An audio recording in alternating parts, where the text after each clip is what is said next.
member of the information society?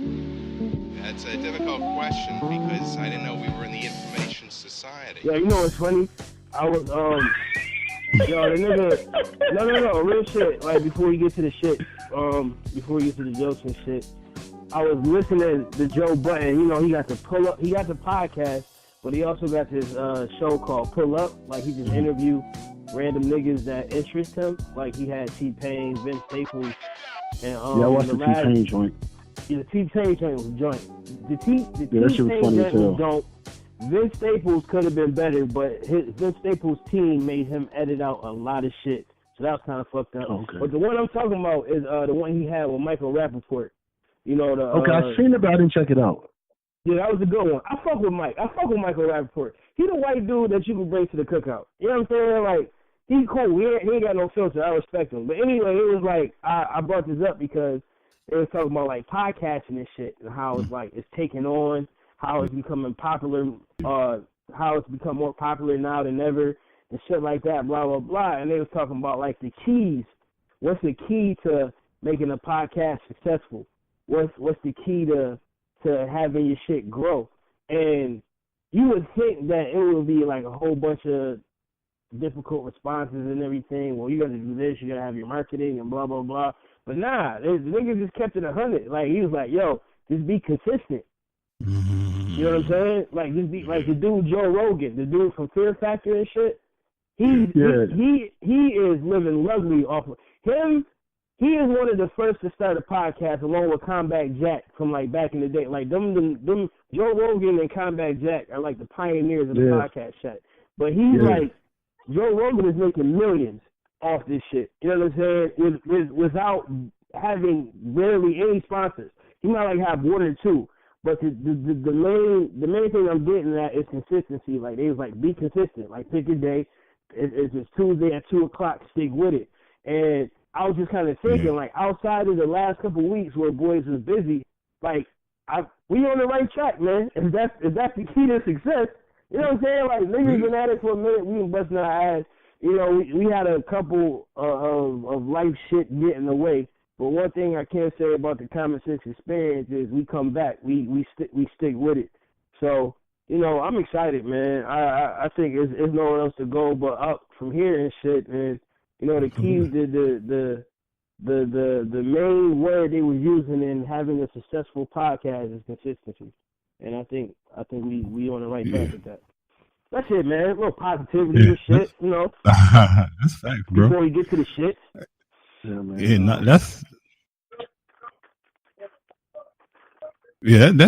That's fact, bro. That's true, man. You know. So for me, you know, I'm the type that likes to consume a bunch of information and not do shit with it. So at a certain point, I get like overwhelmed. Right. A lot of the boys have been in that spot, like, damn, I got all this information, I don't know what to do with it. So when it came to the podcast shit, I've been like, yo, how do we go to podcast? What's the marketing, website, all that other shit? But at the end of the day, bro, you said it, man. You know, it's consistency. Right? Consistency will beat out the best podcast who's not consistent. Mm-hmm. And especially with the type of content that we put out and all a lot of the feedback we get from our listeners. It's like, yeah, y'all, these niggas on point, man. Once we, like you said, Pete, up from here, bro. Yeah. We ain't got no, you know what I'm saying? We got shit to do, but the main thing is we sticking with it, man. And that's what's up. You know, we stick with it like Amir with friendships, man. That's loyalty, baby. We stick with it. We stick with it. Yeah. Well, let's get to the shit. Oh, man. This nigga here. I commend you, brother. Oh, man. Yeah. But that's hard to do. What's next on the docket?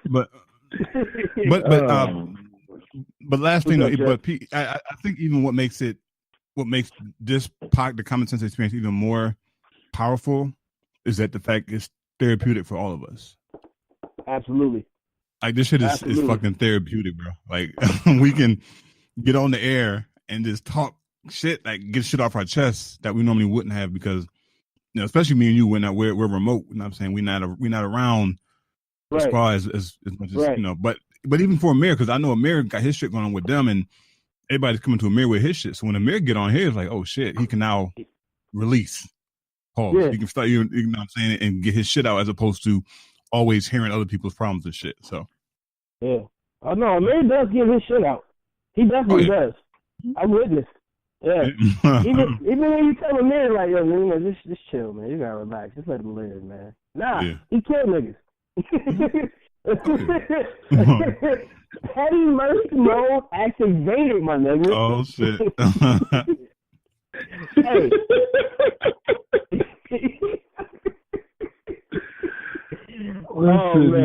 Listen. Listen. Sometimes with your boys and with your friends, you just, and I'm pretty sure I know many times with myself as well. It's just you know it's too much. You get annoyed, and then you gotta vent. Yes, man. Oh my God, man. Listen, man. Everybody knows, man. We are family. We are brothers. You know, I'm about with Rob. Listen, Rob, man. I love you, man. But goddamn, you know how you. No, I don't know how you can get, man. My God, man. Oh my God. Oh man. I almost had the snuff Rob, bro. God. Remember when I was up there a month ago? He was pissing me off, man. That shit was so, bro. Oh my God. This was over 2K. Hey, Chuck, I'm gonna put it to you. Chuck, I'm gonna put it to you like this, bro. Long story short, I invited niggas to come to the crib, have a drink, relax, and chill. Mm-hmm. When niggas left, when niggas left, my mom and pop asked me, "Was everything okay in the backyard?" Whoa. Yeah. Bro. What? Yeah, bro.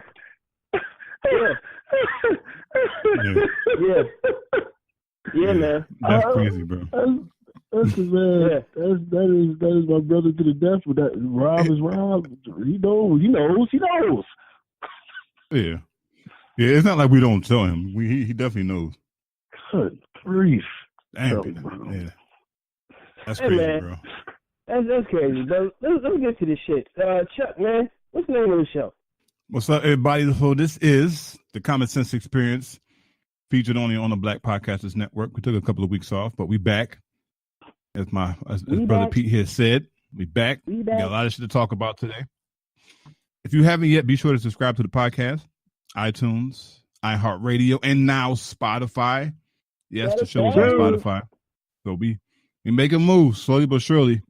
And as the brother Pete alluded to earlier, the consistency is going to pay off. So make sure you subscribe to the show. Come on every Wednesday.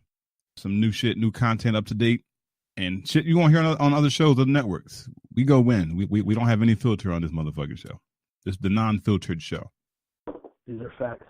Yeah. So, Mike fellas, what's going on, man, my brother? Mike, check 1 2. What is this? What's good, brothers?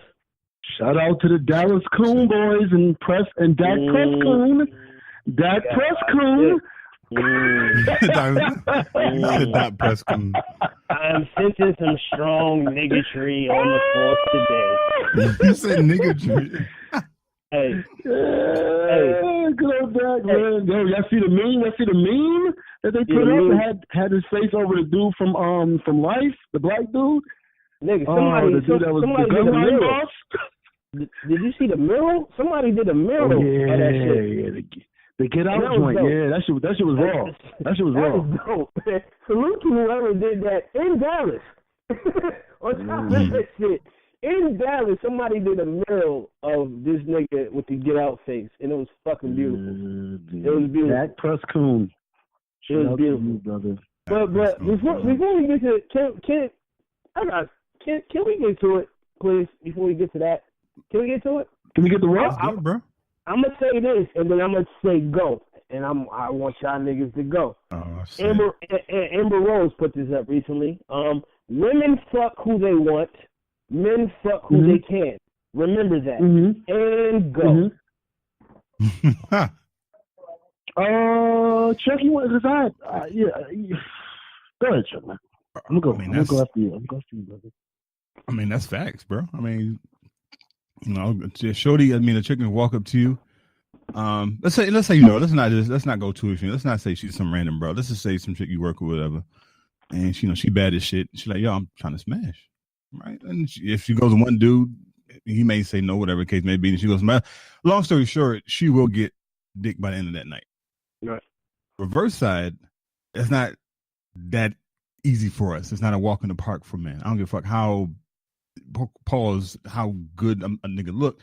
It's not guaranteed to happen for you each and every time that you ask for it. But for the females, that shit is easy, bro. See, okay, hold on, Chuck. I'm gonna read this again. It says, "Women fuck who they want, men fuck who they can." Remember that. Now, don't get it twisted from. Go ahead, Amir. My bad. Go ahead, sir. Because I want to get real petty, and I want to shout out. Obviously, I know how I feel about Brother Patrice O'Neal, and it's very important. I want you ladies to notice, though, pussy is important, but it's not special. That you are not special because you have a pussy. Okay, so just because we fuck you does not mean that doesn't give you that means you have power because a guy fucks you. That just means that you were willing that night. Amir, real quick, before you dive into the pettiness, because I really want you to go there. I just want to separate what Chuck said to what the meme said. Now, what Chuck is saying is women can absolutely get dick whenever they want. Yes, absolutely. They can get dick whenever they want. When it comes to a man, we can fuck who we want. We can do, but it's a little more. The task is a little more difficult. Whereas a woman can get dick whenever she wants. But a woman saying they can fuck whoever they want, that's different from saying they can get dick whenever they want. I see.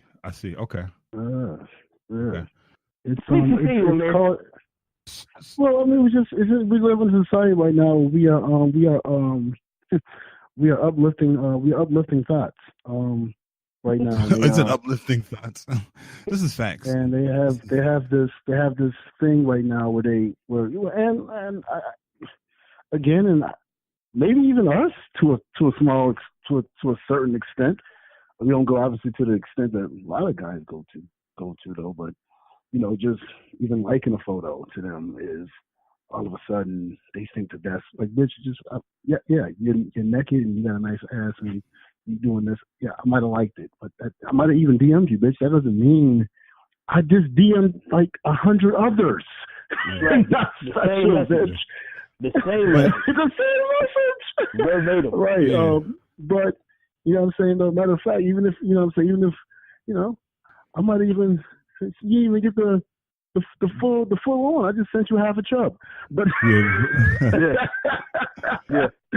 but you know, other societies like we. But again, we talk about the Sims, and they have empowered these women. They have allowed women to go ahead and think that because they have a vagina, because you were born, that all of a sudden you're special. But you can't have a baby without what we have, bitch. So your pussy is important, but it's not special. You're not special just because motherfuckers want to fuck you, bitch. No. Well, yes, you can fuck with whoever you want though, but you know, I'm not into this. There's no labels and stuff. If you out here fucking a whole bunch of dudes, you're a hoe. If I'm around fucking a whole bunch of women, I'm a hoe. But guess what? I don't have a problem being called a hoe. Say it again, man. Say it again. So if you have a problem with what you are doing and what the title is of what you're doing, then stop doing that shit. Or be called a hoe. I'm not this. I'm not that. It's a slut walk, but we're not sluts. So what the fuck are you walking in this goddamn shit? Ain't nobody dying for this. This isn't for a fucking girls who are being abducted, or this is girls who are being raised. There's motherfucking chicks out here who are deciding to go ahead and fuck a whole bunch of dudes. Now y'all want to walk. If you're not a slut, and if you don't support the title of slut, then why the fuck are you in a slut walk? He said support the title of slut. The fuck are we talking about? I'm in a slut walk, but I'm not a slut. Now I shouldn't be called a slut because I don't want to be labeled. You labeled it. Right. Right. Yeah. Just walk. Right. You know what? We have a thing right now. Me and our boys, we have a thing. My bad though. We have a thing we call it drawking. We go ahead. We get like a beer. We might even have like a bottle or whatever though before we start walking. And we go ahead and we just call it. We just started calling it drawking. You know why we call it drawking? Because we drink. Now, if somebody be like, "Yo, man, what the fuck, man? Y'all drawking? What's the drawking?" Well, it's when we drink though, bro. We don't really like to say people to say that we drunk.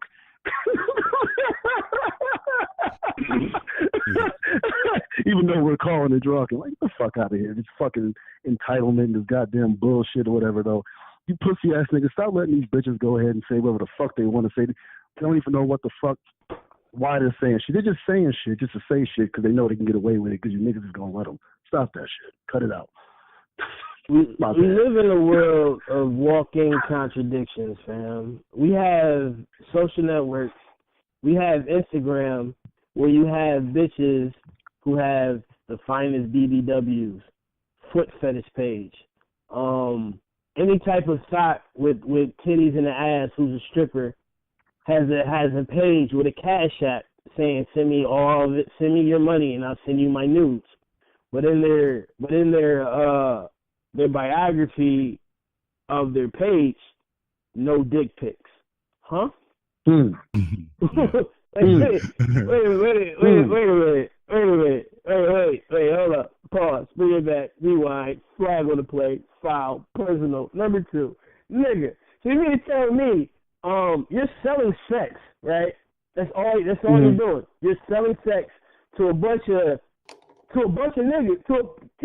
I'm gonna get to these niggas later. Y'all selling sex, but y'all don't want to be perceived as just a sexual being.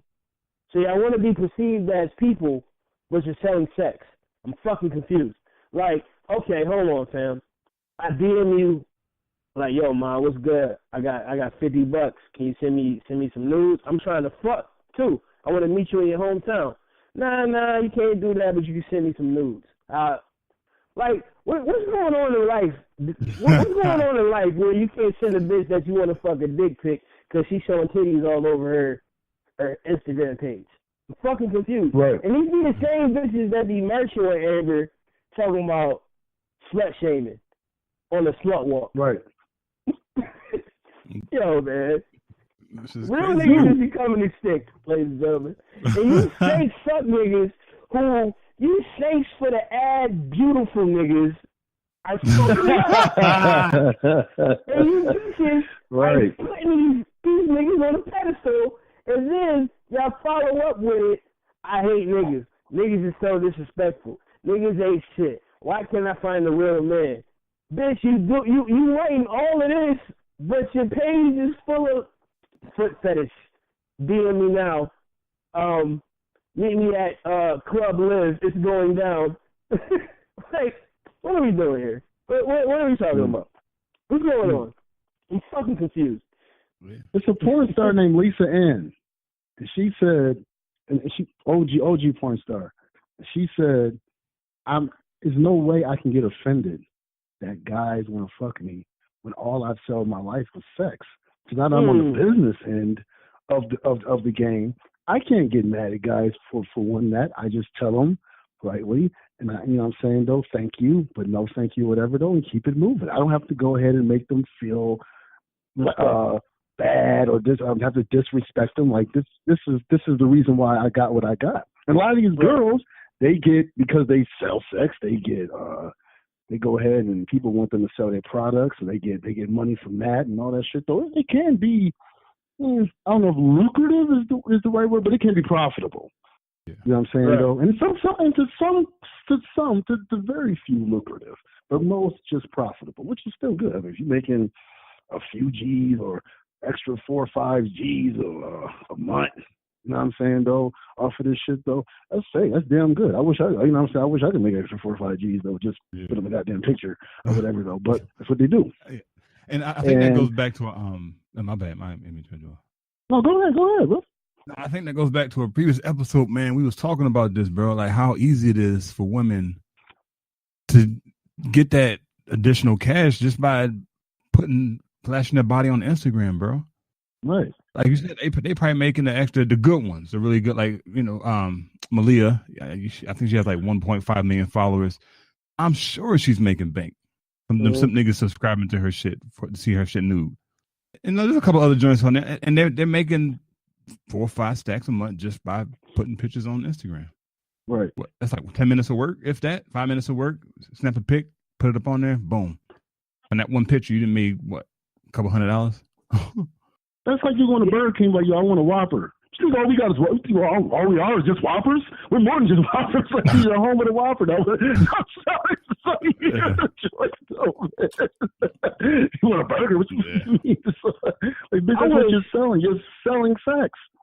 I wish the same chicks that be bashing these niggas and all this woman equality shit will call out these fake bitches too.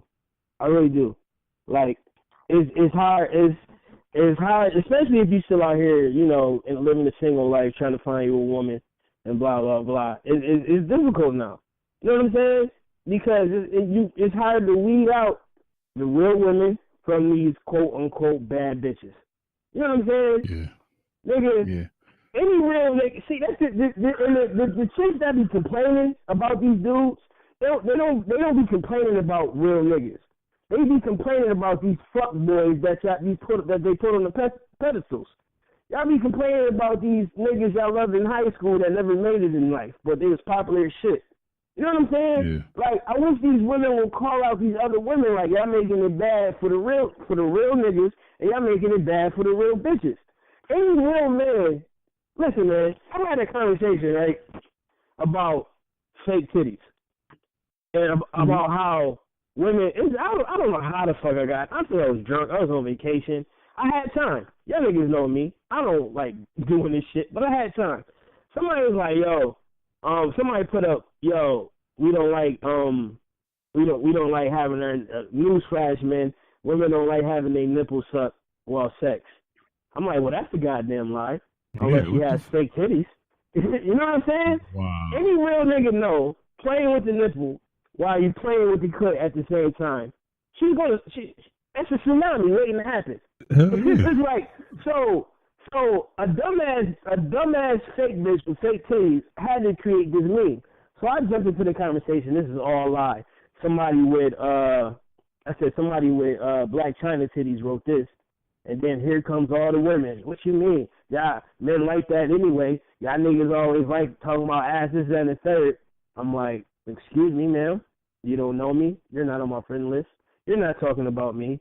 Please refrain from putting me into this box. I'm a real nigga. Like, I appreciate real things. I like dimples on the booty. I like tiger stripes. You know what I'm saying? It's cool. That shows me your body is real. I'm a freak by nature, my nigga. I'm a Sagittarius. If I can't, your body is my playground. And if any part of your body is plastic and I can't play with it, I'm gonna have a fucking problem. And that shit got mad likes and blessings. When some woman was clapping hands, thank you, these fake bitches don't know what they talk, and it caused other arguments. But it's just like, really? Y'all really think all niggas? Real niggas do not fuck with this shit, fam. Granted, we like eye candy. Oh yeah, that shit looks good. Absolutely. But we're not sweating taking that shit home. No. You know what I'm saying? Right. It's just like, y'all gotta stop. Yeah, yo, everybody has a platform now. Everybody has a Facebook. Everybody has an Instagram. Everybody shouldn't. This is true. Yeah, this is true. Facts. This is very true. And I was getting to that, Amir. Everybody shouldn't, but for motherfuckers, unfortunately, everybody does. And sometimes, nigga, it's cool to address real shit on your platform. You don't have to be a follower. You don't have to follow the trends, my nigga. It's cool to address real shit. And once more people start addressing real shit on their platform, watch how quickly that'll catch on. I'm saying, man. Mm-hmm. Yeah, man. Would y'all say, Chuck, we're going to get into the, we're going to get into, you know what I'm saying, though, your segment, though, what was grinding your gears, and Chuck was... Oh, this is my segment. We good. That's why I threw that Amber Rose shit out. This is me.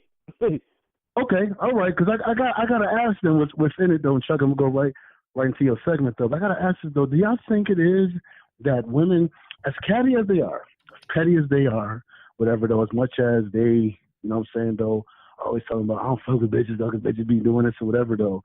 On a level, would y'all say from what y'all observe that women do stick up for women more than guys stick up for guys?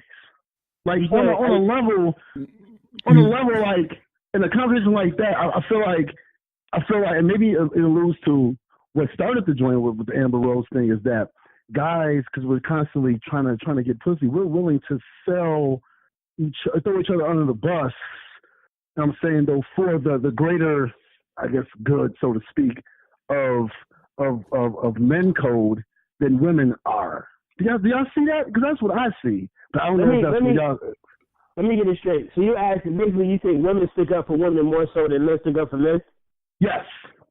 And this in the code, as far as for women code, as far as womanhood or whatever though, I think men we're faster to throw.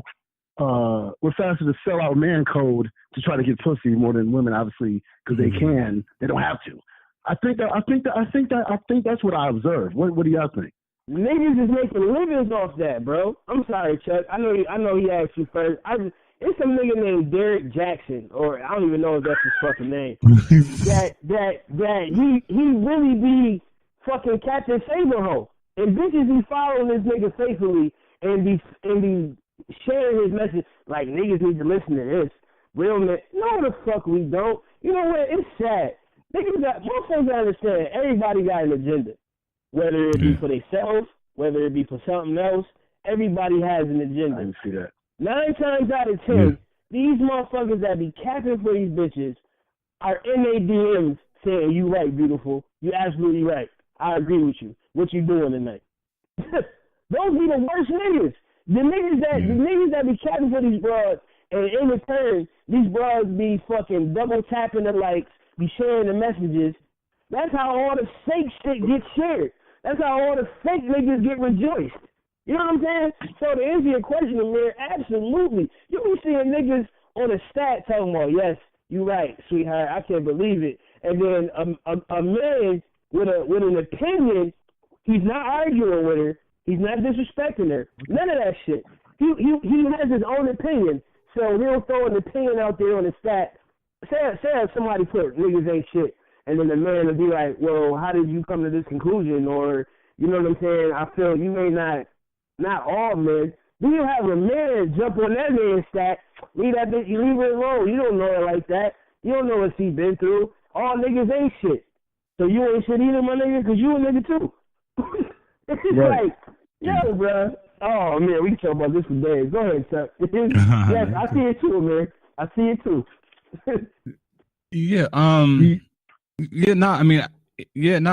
I agree with Pete, man. It's unfortunate, you know, that happens. All for the sake of them, some niggas is wanting to get pussy, right? And it's but let me play devil's advocate in a different way though. So when it comes for women sticking up for women and men sticking for men, women will stick up for women when it comes to dealing with men, but then they'll be doing some shady shit behind their friend's back. Well, and that's why I said, and I'm glad you said it like that though, because I publicly, that's why I said that we already do the grimy petty shit, publicly. But publicly, publicly they stick up for each other. They're not willing to sell out woman code, but men publicly, will sell out. We'll do it adamantly. Yeah. I agree. It comes to a point. It comes to a point where, and this is probably me peeling the onion back. I know we got a lot of shit to get to. I'm on all this shit today. I'm sorry. I'm taking a note out of my brother Amir book. It's been a few weeks. Yo, it comes to the point where all this, like you said, everybody shouldn't have a platform. Because at the end of the day, if you got a dick, if you got a pussy, you're a human. You come from the human race. Nobody's fucking perfect. Everybody got baggage. Everybody got skeletons. I know a full-blown married woman to this day that gets her rocks off by fucking other niggas because she's not satisfied at home. Now, if that was a man, they'll be bashing the fuck out this nigga. You know what I'm saying? But since it's a woman, nobody talks about it or what she going through at home. You know what I'm saying? It's kind of like racism, dude. But it's just like you dealing with it because you're a man. Straight black man is about to be extinct. You know what I'm saying? When it comes to a white man, when it comes to a white person doing the same shit or even worse, they it's lenient, it's cool. Whereas a black man, he's a super predator. You know what I'm saying? Whereas if a woman cheats outside of her marriage, what's she going through? She must be going through something. Yeah. A cheat is a cheat. A fuck is a fuck. A nut is a nut. Sometimes these bitches just need a nut too, and they're not satisfied. They're not getting satisfied at the crib. You know what I'm saying? But Issa Rae is celebrated in Ghost of the Dog. Say that again, Amir? Issa Rae is celebrated in Ghost of the Dog. Ooh, I like that. I like that. I like that. That's sex. Yo, that's sex. And even Natasha was cheating too, right? One time was cheating, my bugging. I know we sidetracking, we going on a tangent, but goddamn, I seen a meme that said, "Get you an Angela and leave the Tashas alone." Both these bitches is whack, fam. Wait, hold on. Both these bitches is whack, fam. And then there was a whole. Somebody tagged me in it. It was a full-blown argument because a lot of these black women was like backing Tasha. Well, Tasha helped him get to this point. Tasha has 3 kids and blah blah blah. And you know what I said? I came in. I said, first of all, both these women is whack. Both these women has baggage. And for everybody that's caping on Tasha, not only did she cheat first, but she wanted the nigga to stay in the drug game. The man was trying to go legit. Wanted to be a club owner, retired of the ratchet shit. She said, no, nigga, you ghost. You sell drugs. How the fuck we gonna live without it? Nobody didn't want to respond to me, though, guys. See, nobody wanted to respond to a real conversation. Say that again? Yes. Didn't Tasha fuck Kanan's son? Tasha fucked Kanan's son, absolutely. Yes. But I'm just saying, like, they both whack. Why would you want to have a Tasha who's going to encourage you to not grow? You know what I'm saying? Like, come on, man. Come on. That's my power tangent for the day. What's next on the docket? Yo, listen, man. We go get, man. It's been a few weeks, y'all. We had a lot to get off the plate, but we're about to get right into it, though, man. Chuck, man, you know what it is. What's on your mind? What's pissing off the damn professor right now? All right, man. So, first of all, let me get this out by saying that this, I say it's a gift, you want to call it, and it occurs at the same time, because I just can't watch a fucking TV show just to enjoy it. Like, I have to be sitting here dissecting this shit the whole fucking time, which is kind of annoying to a certain point. So there's 2 shows on Netflix that I watch. Pete, I don't know if you heard these. Altered Carbon. I heard of it, but I ain't watched it yet. And then there's Jessica Jones. The Marvel Jessica Jones is my shit. Yep. I like that. All right, so Altered Carbon, for anybody not familiar with the show, and I want to give it away if you're going to plan on watching it, but it's a futuristic show based off of where people can transfer their consciousness into another body. So they call them stacks inside the movie. So there's these little cartridges that go into the back of the neck is where the person's consciousness is. So you can remove their stack, put it into another body, and now they have the same consciousness but a different body, right? So of course, only the rich people can really afford these bodies, quote unquote. And in the movie, you got this one like rich white guy. He's like rich. He's the most powerful guy in the world or whatever. And then you have the other 99% that live in the slums. So the rich guy to the poor people and he ministers, right? He goes to them, he talks to them, and he's walking through them, and they're praising him. So they look up to this guy as some god or whatever the case may be. So they're bowing their heads, they're rubbing on him, all of that stuff, whatever the case may be. So at one scene, and I don't know, something told me this for wine that shit. I don't know what it was. There was one scene that he's walking through the crowd as usual. You know, they're rubbing on him, touching on him, and they're bowing their heads.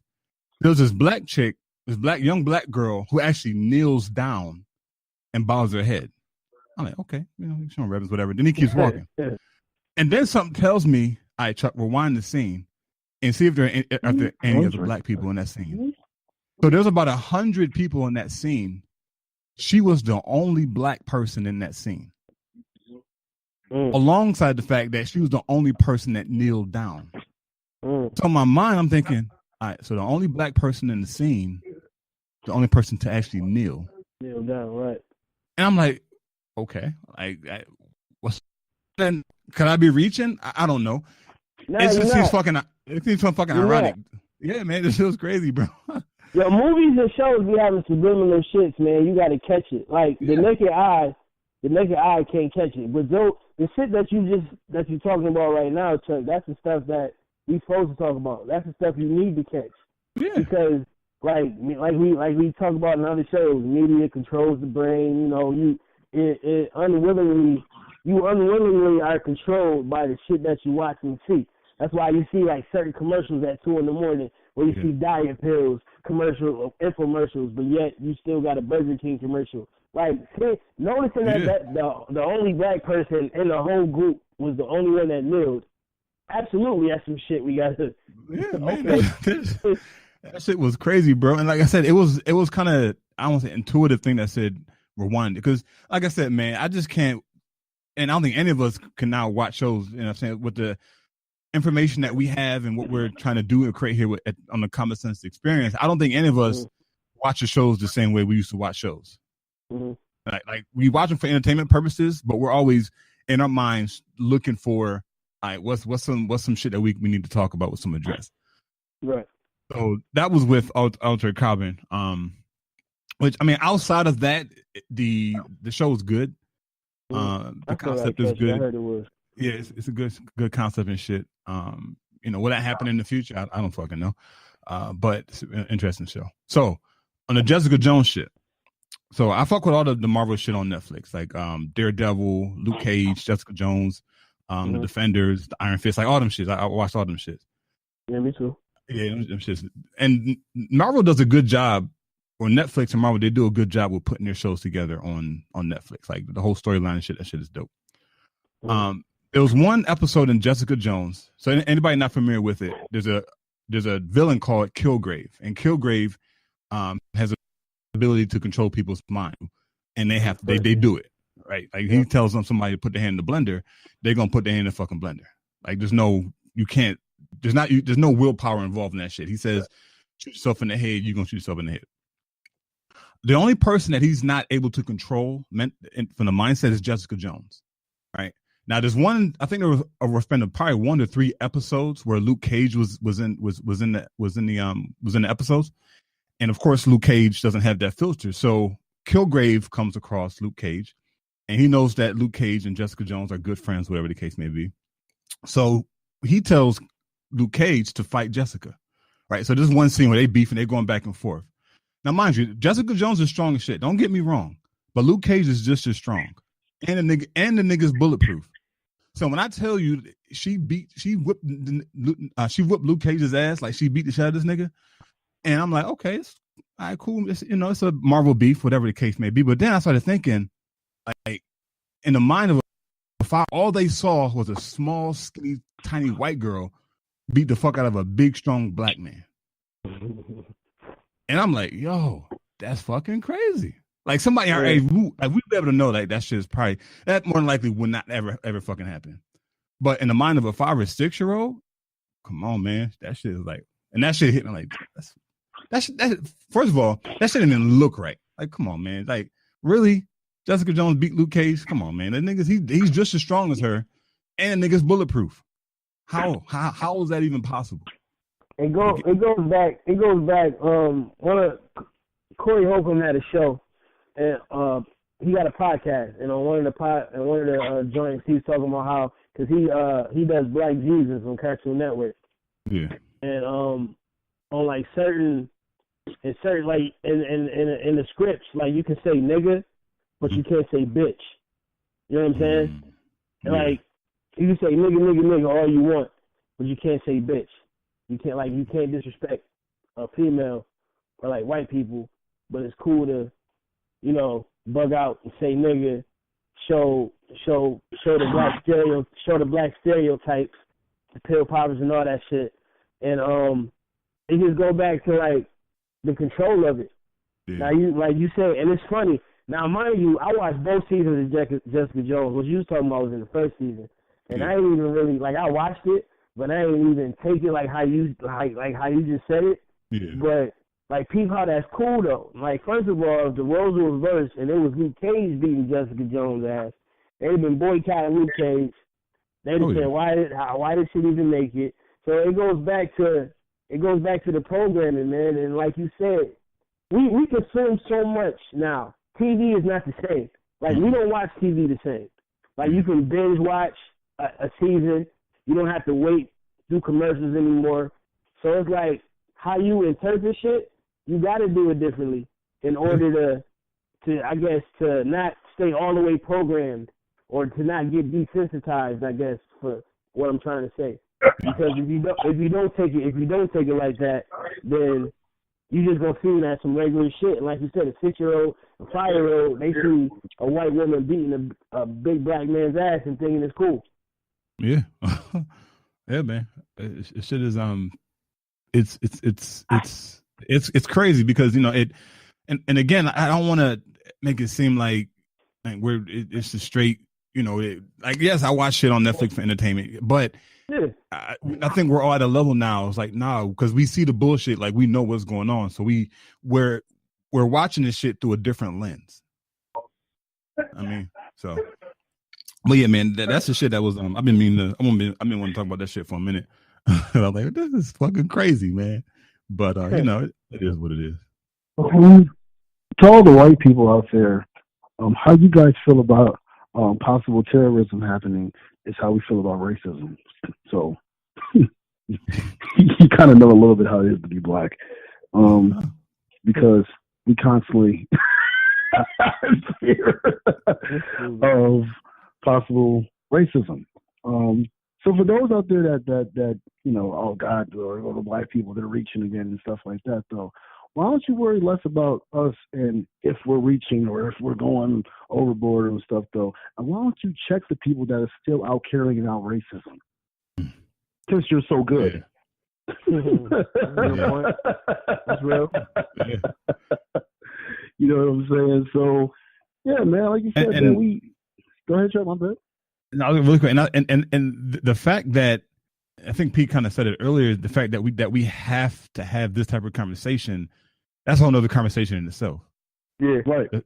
The fact that whether or not that particular scene was programming little kids to see that this little tiny white girl can be a big black man. The fact that we had to have a conversation is a problem in itself. So even if it wasn't the case in that particular scene, the fact that we're having a conversation brings up a whole nother slew of issues. Right. Yeah. Yes. Yeah, but about instead of worrying about that white people, once I worry about why they did what they did to Khalif Browder, Yeah. But I'm more concerned about reverse racism and all the other shit, though, whatever, though. We have to have these conversations, though, because there's so many of y'all, not all of y'all, a lot, that are so slick in putting shit in and so intricate that we have to. We can't afford to go to sleep. That can rest easy and wake up. We got to stay woke. When we say stay woke, we literally have to stay woke. Literally. Yeah. We tossing and turning. Fucking racism in our goddamn. We be having the best dreams, though, and racism somehow comes in the dreams and shit. They've been doing it. It's just that they, like, this ain't nothing new. It's just, I'm glad, Chuck, you mentioned it now, because that shit should be addressed. I mean, shit, take it back to the fucking Birth of a Nation. Like, I didn't even know about that movie until I watched the documentary. You know what I'm saying? Not Nat Turner, not the Nat Turner movie, the recent, but the original fucking Birth of a Nation. The fucking, and then you'll see where Hillary Clinton's Super Predators comic comes from. That shit kills me, man. We fucking Super Predators, you got Pusha T endorsing you and shit. That's too much. You know what? We ain't even going. Michelle. But yeah, man, it's a deep convo we need to have. All right, y'all, man. Listen, man, we're gonna give. I guess we're gonna have a sort of a rundown, a little bit of what happened over the last couple of weeks, though. I gotta say this, though, man. I don't know how you guys feel personally, but for me personally, I want to give a huge shout out. First of all, just on the side note, I want to give a shout out to Randy Moss for what he did. Was it revolutionary? Was it anything? No, but it was an acknowledgement. With his tie, you saw that, right? The tie that he wore of the black people that were murdered by cops. I want to give a shout out to him though, but even more, I want to give a shout out to Terrell Owens for not going ahead and cowarding to these white assholes. And I'm not talking about white people. I'm talking to the assholes that are white, because there's black assholes too, and Asian, and so on and so forth. And I'm talking to the white assholes who have pretty much persecuted this man in the media. And all of a sudden, they give him an acknowledgement that he should have got, because Randy Moss got his. And speaking of Randy Moss, like I said, that's why I want to say that about Randy Moss, because I want to acknowledge the person that he is now before I go ahead and talk about the person that he was. But we know Randy Moss had troubles with the law. He was doing marijuana. He was doing this. He didn't want to play. We talk about the integrity of the game. And T.O. had to wait, 3-4 times to get in to the Hall of Fame. And all of a sudden, he's supposed to just be all happy and generous and stuff. And he said, fuck y'all, I'm going to my fucking college. And that's where I'm going to go ahead and have my induction ceremony, though. And I want to say that to all these people out here, though, as we talked about earlier about the Dak Prescott, because I will not call him Prescott anymore, though, even though it's his slave name anyways, Prescott. People like that, though, who go ahead and coward. And this man was always himself. He always kept it 100, whether you liked it or not, whether you agree with it or not. He did, though, and he always went out there, and when he was on the field, he gave you 100%. He never once said, I'm quitting, or I play when I want to play, or anything like that, though, as the other person who got in on the first ballot, Randy Moss, did. And so, you know what? Congratulations to him, though, for everybody out there. That's in the NFL, it's in the NBA, it's in sports, whatever, though. Fuck these motherfuckers, though. That man deserved that acknowledgement. Ben should have got it, though. And the fact they gave it to him after that, he said, fuck y'all, and he went ahead and had it at his college, though. And everybody else out there, I want y'all to go ahead and follow suit. They're gonna bring out a joint, though, where they're gonna ask if you're gonna actually be at the ceremony now. You know that's coming up, right? Oh, yeah, you know that's gonna be a rule. Absolutely. Right. Absolutely. Right. So, T.O., I appreciate you, brother, for setting an example, though, and standing up and being 100 and standing on your principles. Fuck them. This is something where you was going ahead and begging. You fucking earned that shit by doing your fucking job and doing it better than 95 to 97% of the goddamn wide receivers that ever played in the goddamn NFL. You fucking deserve it. So I just want to go ahead and say that, though. But how do y'all feel about T.O. not going to the Hall of Fame game, though? And what do y'all think? Pete and then Chuck. I'm going to answer your question first, and then I'd like to dive into something real quick, if you don't mind, bro. Okay, go ahead. Yeah, throw back on you. Chuck, you don't mind. No, listen. T.O., fucking thank you. Everything Amir said, ditto, bro. Fucking ditto. He absolutely did the right thing. 100%. 200% absolutely did the right thing. Fuck the NFL, bro. Fuck it. Although, yeah, I'm probably still going to watch the Bills. They ball. Listen, man, we talk about that later. Look, man. Yo, this is what I'm going to say. NBA. Allen Iverson, LeBron James, Muhammad Abdul Raif. I know I fucked his name all up. He's balling in the big three, by the way. Abdul Rauf, Muhammad Abdul Rauf. Yeah, I said yes. Them, NFL, Randy Moss, Terrell Owens, Marshawn Lynch.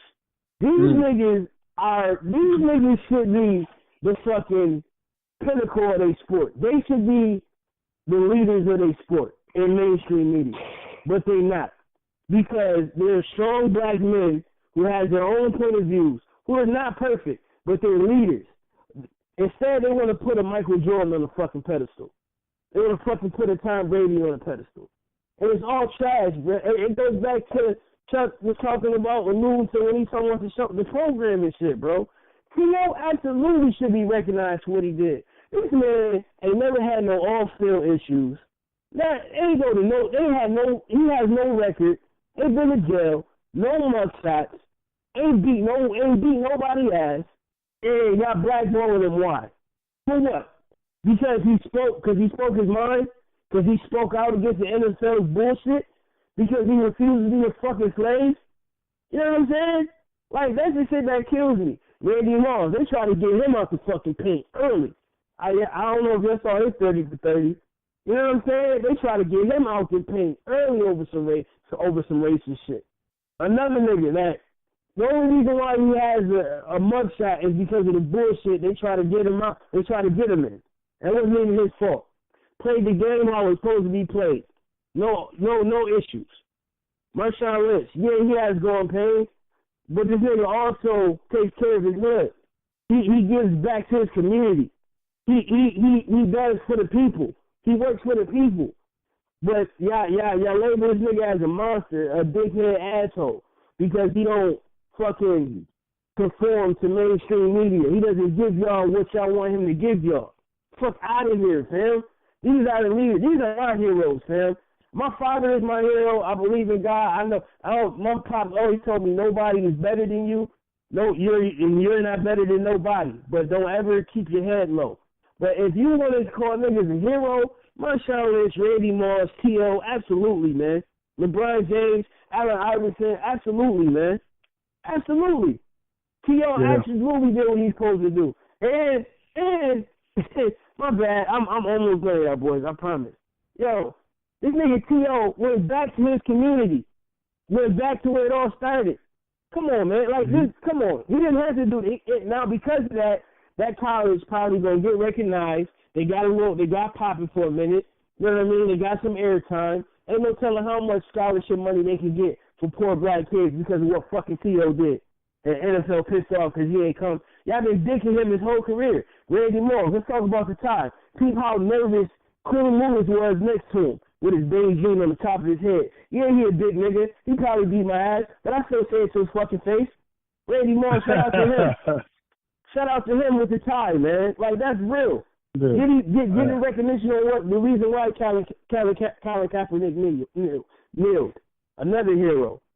Yes, Tino absolutely did the right thing. My bad, y'all.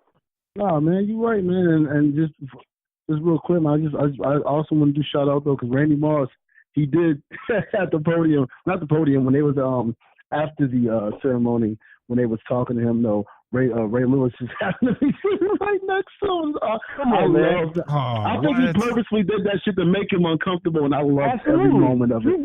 I loved every fucking moment of it, man. Absolutely. And he ain't say shit. And what you think? Keep your head down, boss. Preach, Pastor. Come on, man. Ray Lewis, you fucking faggot. Yo, hey, man. Hey, listen, like you said, man. It's probably motherfuckers that probably, you know what I'm saying? Motherfucker, you ex-NFL player. It ain't been that long ago since you played. I'm pretty sure you kick our ass, though, but fuck it. I don't give a fuck. Man, listen. Yeah. Oops. But, go ahead, Chuck, man. No, man. It's, American society is afraid of black men that have voices, right? Black men that are not afraid to come on there and speak up. Yeah. And it's unfortunate because we've seen a history of black men and women who have a voice, who speak up. For Randy Moss to get hate mail for acknowledging the brutal murder of 12 men and women. Yeah. Bro, that, like, can you, dog, it's like this. I want y'all to wrap your heads around that concept. He wore a tie to give reverence to 12 men and women who were murdered by police. And children. And children. Tamar Rice was what, 12 years old? Yeah. And 12, man. And he's getting hate mail. Like, bro, society is run by the fucking devil. Bro, I'm trying to tell you, man. You know how they say, so let me go back a little bit. I don't want to go too far off and go too crazy with this shit. I look in the Bible, literally like some Christians do. Some Christians believe the Bible is literally word for word shit that went down. I don't believe it no more that way. However, I believe that it's extremely high. It's allegorical and metaphorical, and giving a larger representation of what's going on. So we know the story of Satan when he was in heaven fighting with God, and he got kicked out of heaven and was thrown out in the earth. Right. And they're saying Satan rules the earth. That's true, bro. Like that, and not talking about like a physical entity. I'm talking about the energy, the consciousness, the vibration of what the devil represents, which is death, destruction, greed, all that other shit. That shit is real, bro. Because if you think about, bro, just imagine you're visiting somebody's grave site you love, right? And you just give them reverence, and then somebody comes by and say, "Hey, what the fuck you doing? Fuck out of here!" Like, what are you talking? Are you serious right now? Like, I don't know, man. This shit it pisses me off, man. It really pisses me off, and it's kind of, you get to a point like, yo, will this shit get any better? Like, really? Like, will people like? Man, I question that every day. No, it's crazy. No, right. No, it won't get better. Right. Yeah. Hold on. The reason why, that's because you're a brother. Like, I think I feel Chuck in the way he questioned that is because I guess you still gotta be hopeful. Niggas got kids. You know what I'm saying? Like, we especially me, like 2 sons.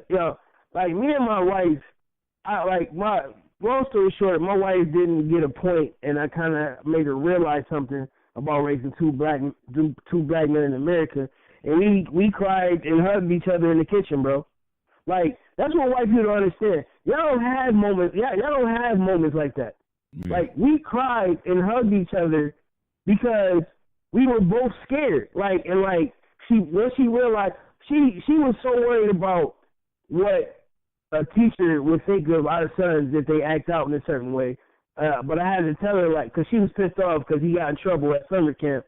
But I told her, I'm like, they could come in with a suit and tie, briefcase, glasses on, saying, "Hi, ma'am, how you doing?" They're being judged as soon as the teacher lays eyes on them before they even open their mouth. It was called the civil rights movement. You know what I'm saying? That's what I mean. So it's just like, you gotta have we got kids, like the hope. You gotta have the hope, even though we know, Amir, we know it ain't gonna change. But it's just like, fuck, man, fuck. No. Yeah, No. And I don't want to be the guy without kids who doesn't understand. I understand completely. I understand completely what you're talking about.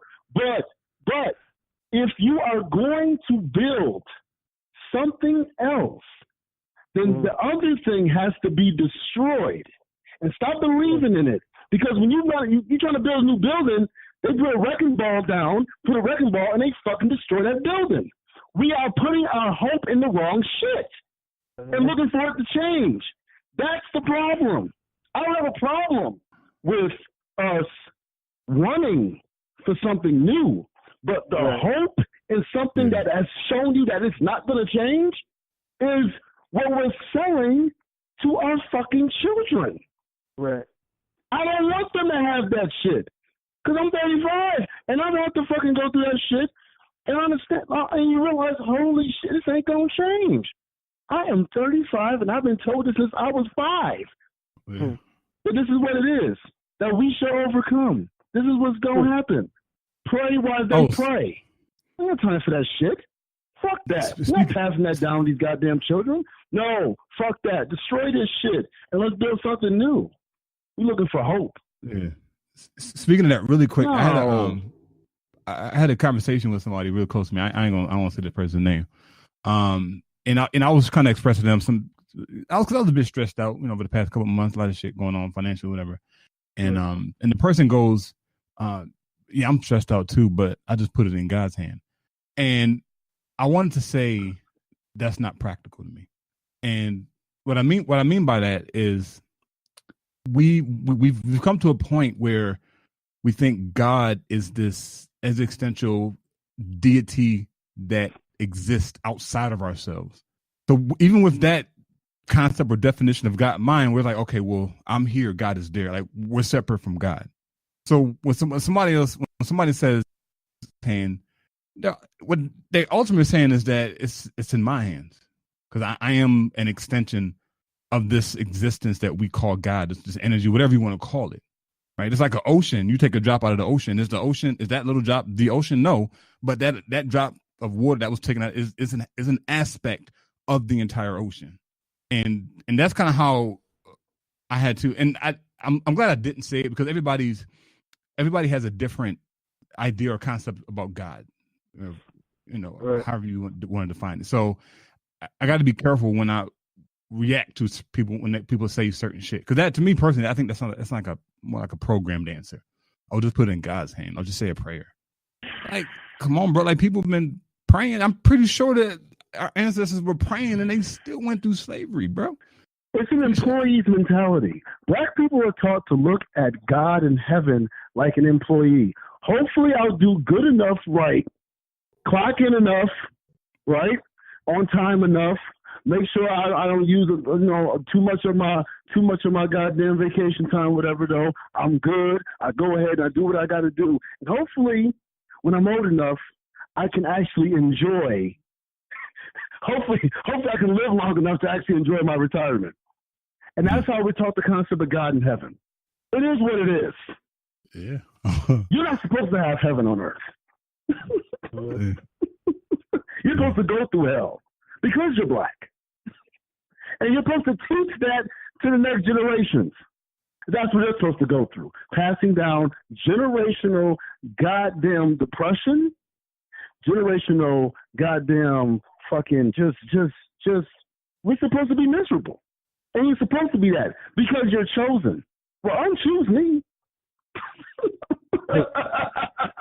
Fucking facts, bro. Unchoose the fuck out of me. Please. That's real. I don't want to be chose. Don't choose me. Please don't choose me. Shit. Get these shackles off my feet so I can dance. Please. Don't choose me. That's serious. Because we're chosen. Yeah. If you choose somebody, you don't fucking make them. If you chose, and y'all chose each other. You chose, y'all women. Y'all chose each other. You don't fucking make them in the midst. That's not the objective. The objective is to go ahead so we can actually grow, not to bog somebody down. So if I'm chosen by God, why the fuck am I going through this shit? And I'm supposed to believe that? Because I'm chosen? Are you out of your fucking mind? I'm supposed to pass that down to the next generation as some type of fucking heirloom? Kick rocks. Thanks, bro. While your children are happy, we're supposed to be miserable. But we are the ones, and we are the reasons why y'all other races actually exist. Hello. Yeah. We should be the ones dancing the most, and the most that are in opulence and these different things or whatever. Though should be draped. Let's be buying our shit. Shit. Everything that goddamn is worth anything comes from us, anyways. You gotta go to Africa to go to get everything. That's the source of everything. You got to minerals, all that shit. Yeah, that's what it is. Yeah, that's what that shit is. Be. I was supposed to. But really quick. Fuck you. All right, since we here, man, this is kind of like a freestyle show today, man. This Pete, you had posted something on Facebook, bro, about the pastor that built a water slide at his church. Yo, man. I'm sorry. Like, I'm not talking about anybody's belief. Anybody's. I am. Sure we got a lot of people who look here.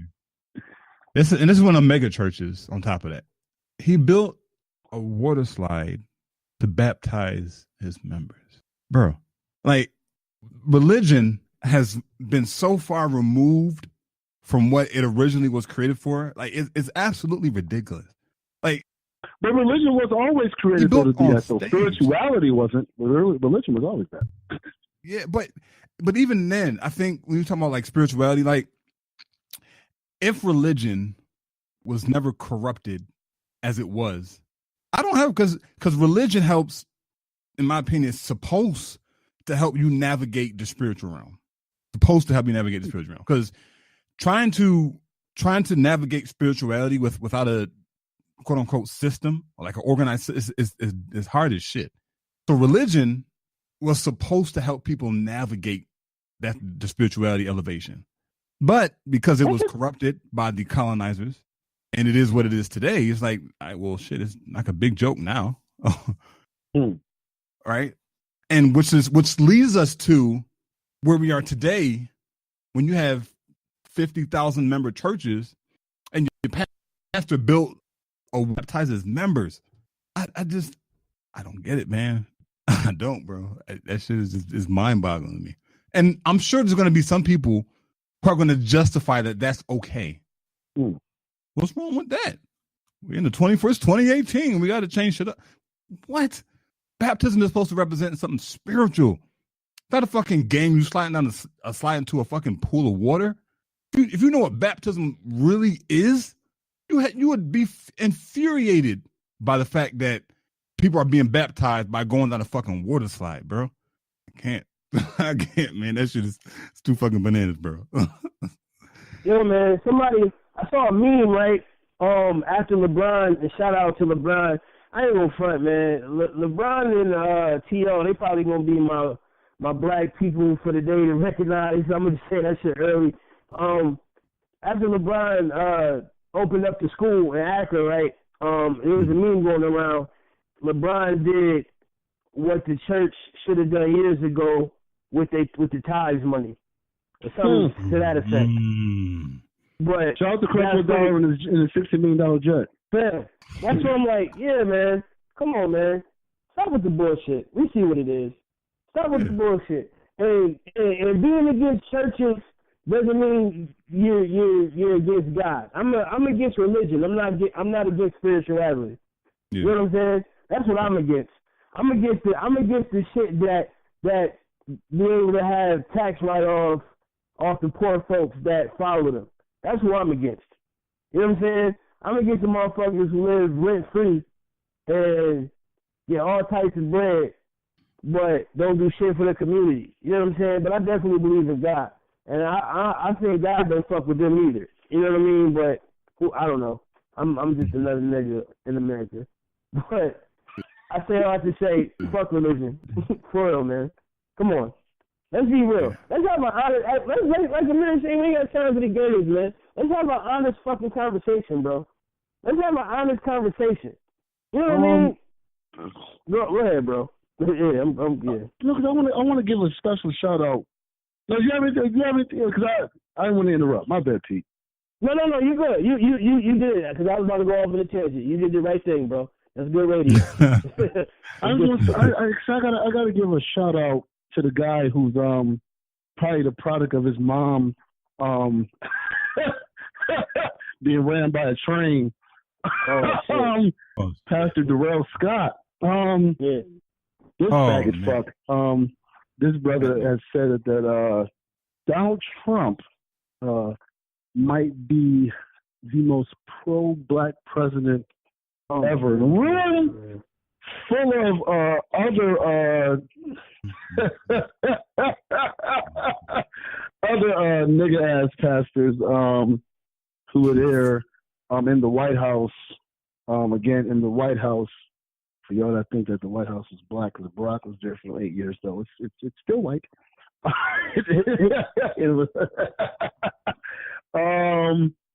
Yeah, man, and he said this though, man, and you know, nobody said anything, nobody objected, nobody walked out, and it I'm not even at a level where I was embarrassed. Really, I wasn't embarrassed because I'm kind of past the embarrassment level. Man.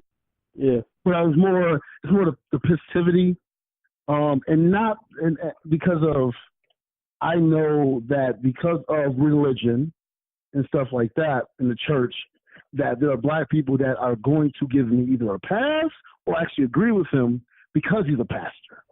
And that's why I get pissed at, because you're misleading my people and you're leading them astray. And you have been given a title that black people hold in reverence, as you alluded to earlier, Chuck, the word reverence, that you're using that word. And, of course, what are they called? They're called reverends. And there's a reason for that, to be revered. And so because of that, because there was a guy actually in the barbershop yesterday who has said that they asked him, he's joking around with him. They say, hey, man, you think your pastor is better than you? He said, yeah, he's better than me. Wow. And everybody just shook their head in the barbershop. But that's how a lot of people think. Yeah, man. But damn. I watched my mom, who's the one who put me on the Farrakhan, by the way, look and think that her pastors, should be held should be held up like that, though, and are void, not void of it, but should be dismissed if they do something wrong, or we should pray for them, and there's different things, though, and how she's used. And so I see this, though. When I see little punk motherfuckers like that, yeah, man. There's a video, I won't get into it, though, but there's a video with AZ, Prodigy, Raekwon. I want everybody out there to watch that video, listen to the words that are being spoken by Farrakhan in that joint, though, and it really alludes to it, though. These motherfuckers like that need to be made an example of. That's all I'm going to say. Y'all can take that however the fuck y'all want to take that. They need to be made an example of. Because they are worse than gangsters. They are worse than the hoodlums out here. They are worse than these kids who are astray, or even the grown-ups that are astray. They're worse. Because they know what they are doing. And they are willfully allowing themselves to be used to go ahead and get benefit and are go ahead and misleading their people. You talking about T.D. Jakes? Oh, I thought you said. Oh, he said. Oh no, I'm talking about he could have been there. He could have been there with his punk ass. Fuck that. No, I'm just joking. That fuck. Yeah, I don't give a fuck about that junkyard dog looking motherfucker. He called him. Give a shit about TD Snakes. Taking dollars, Jakes. Give a fuck. Damn. Yeah. It is what it is, man. Yeah. Some people. Yeah, man. That shit pissed me off. Now I don't know. I want to kind of talk about that shit, even though, but that shit pissed me off, man. I think. Hey, man. Fuck that. That don't really surprise me anymore. It is what it is. I got a question. We Buffalo natives. I'll fuck it. What's that thing about prison? About what? About who? Prison. Reverend Prison. What do we think about Reverend Darius Prison? I think Reverend Darius Prison had good intentions going in, though, but with the minute I heard that he was into politics, I said they're going to go ahead and they're going to try to change him. And they're going to give him certain favors. They're going to give him certain privileges to go ahead and take him off stride. And that's exactly what we're seeing. Now, is he doing certain things still for the community? I can't take that away, though. But it was something that Dame Dash said on the Joe Budden podcast. That really got to my ear. He said, just because you do some great things or whatever, though, for the culture, for the people, doesn't take away the bad shit that you do. Mm-hmm. Okay. You know what I'm saying? He was referring to Leader Cohen at the time, though. Obviously, he was referring to Darius Prison, though, but and getting to that, though, there is a lot of snake shit that he does, and maybe it's he's not as aware of it because maybe he does still have that good intention in mind, though. But he is, and there's a lot of people that have called him out. And stuff. Politics and morality do not mix. They don't. They don't. Thank you. That's my thing. Like, we can talk about that Trump shit all day. Like, we know what it is. We know the coons out here. Let's get to the shit that affect us and affect our community. You know what I'm saying? Like, yo, my parents know Prison personally. Like, I've met him before. Like, he got a good heart. Like, he seemed like a good dude. But, like, you kind of, religion, this shit is all a business. Like, that shit in politics, morality, like you said, it don't mix. So I don't see how, like, I don't know, man. It's like you said, we can't rely on a system that's not for us in the first place to try to infiltrate that said system thinking it's gonna help change, and it's not. Whereas, nigga, like, you have the power to be I feel like he's playing the game too. Like you have the power to be the leader. Like for real. Like motherfuckers follow him a lot. Like people will go to bat for this dude. You know what I mean? Right. I will say this to what you said, Amir. I do see more people calling him out on some shit, like asking questions and being forthcoming about some real shit. Cause like now lives are being affected. But he did the lady that got killed 5 times.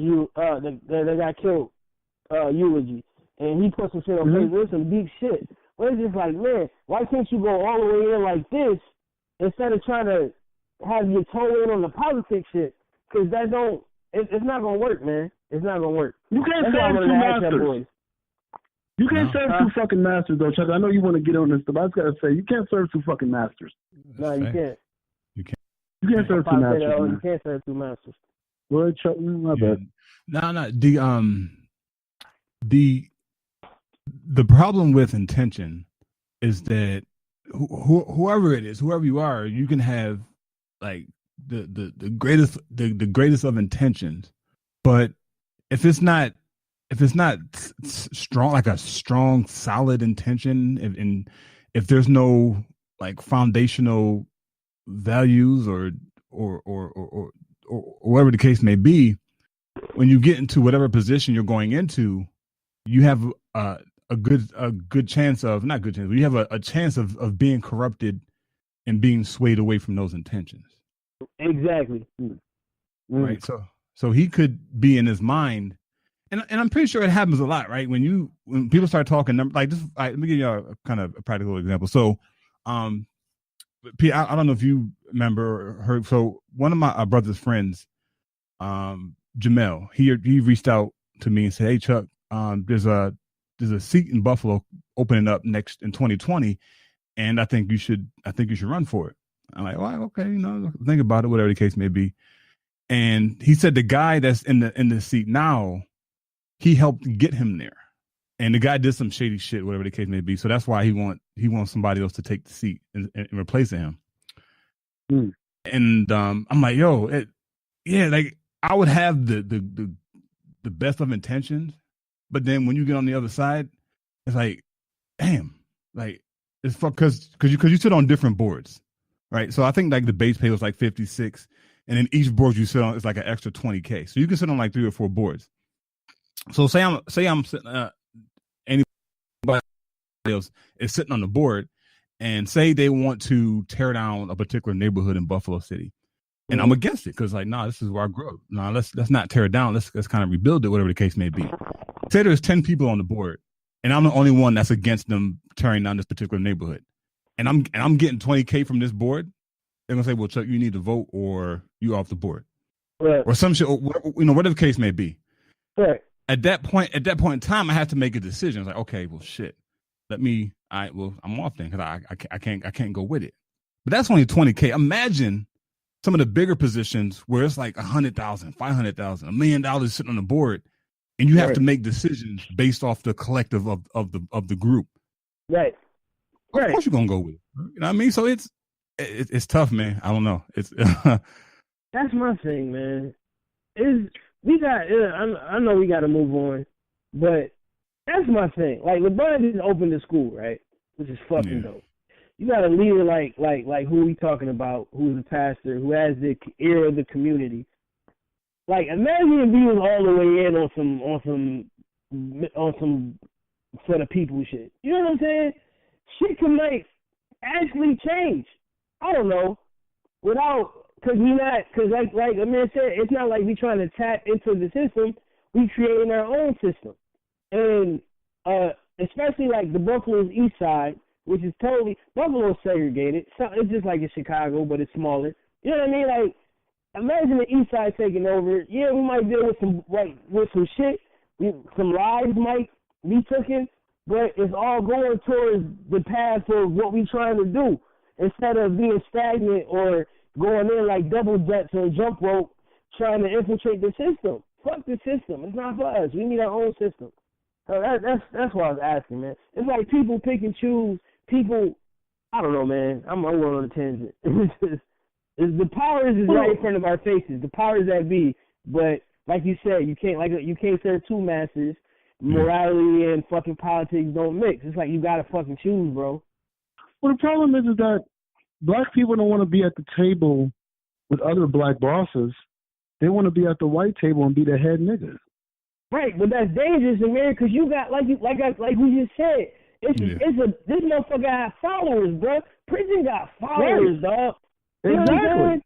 That's exactly, crazy, and that's why I'm probably gonna get crucified for saying what I'm saying right now. I don't give a fuck, but I'm not disrespecting the man in any way for the people that's following this dude. I'm just saying, just think about it. Like, this can be some real Malcolm X type powerful shit, and I would gladly fuck with a nigga like that. I would gladly be down to do that. It's whatever. But all y'all hear me saying is the negative. It's no negative, but y'all gonna think it's negative because how they following this dude. Because he got his foot in both sides of the shit. My bad. Go ahead, Amir. My bad.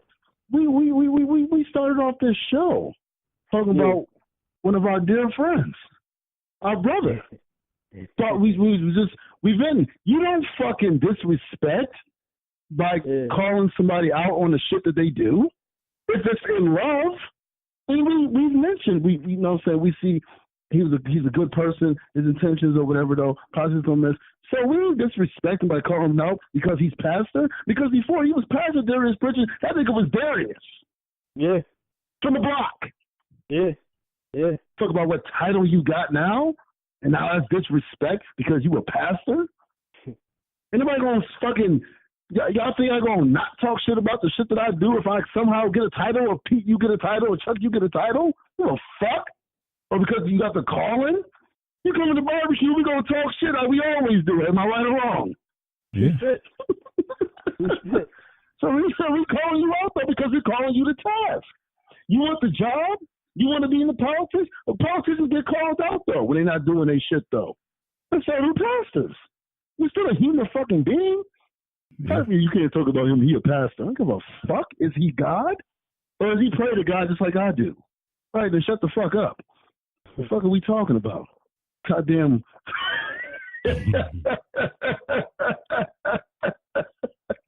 People want to go ahead, man, and oh no, that's pastor. Oh, well, I don't give a fuck. I don't give a fuck. He's still a man. He's a human being. Yeah. He has flaws. Yeah. Sometimes he might get caught up and he has certain intentions or whatever though because he's caught up in the world. He's living in it, right? Huh? Was he still with his wife and he's messing with that young girl that he's with now? Hello. Yeah, we ain't gonna talk about that because I was just gonna say when you said, "Yo, that nigga was dead." Pop told me some. No, I gotta chill. I know some stories. Hello. Let's talk or let's walk it. Now it is what the fuck it is. I'm just saying. Come on now. No, come on now. I'm pretty sure he's in that pulpit right now, going against people that's doing adultery though. But what were you doing, brother? Yeah. I'll say this. All of the pastors that I know have dipped their toe. And our grandfather, God love him, 92 years old. I just saw him last month. He was about halfway into his marriage. He flew to England, knocked up some other chick while he was married to my grandmother. Found out we had an Uncle Danny in England like a couple of years ago. Fuck, where the fuck you come from, man? Oh, I'm come from England. Oh shit, okay. Hey, hey. Listen, when you got status, having status. And this goes back, I guess we go ahead, we go right full circle. This goes back to women talking about pussy. Women having the pussy and being able to go ahead and fuck a lot of dudes is the same thing as men having status. It is what it is. It is what it is. It is what it is. It is. Women having a pussy is the same thing as men having status. It is what it is.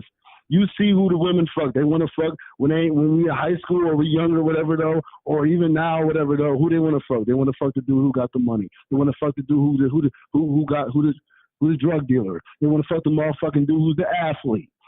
It is what it is. It is what it is. Y'all will let Michael B. Jordan. Like, bitch, I know I look better than Luau Dang. But Luau Dang got the bad bitch. Why? Because he's Luau Dang. Yeah. I'm not saying that to be conceited. I don't know who looks better than me or whatever, though. I don't care about it, though. I don't look better than Luau Dang. Luau Dang is going to pull the bitch. Why? Right. He's Luau fucking Dang. He just bought the whole bar. I can't even get mad at this bitch.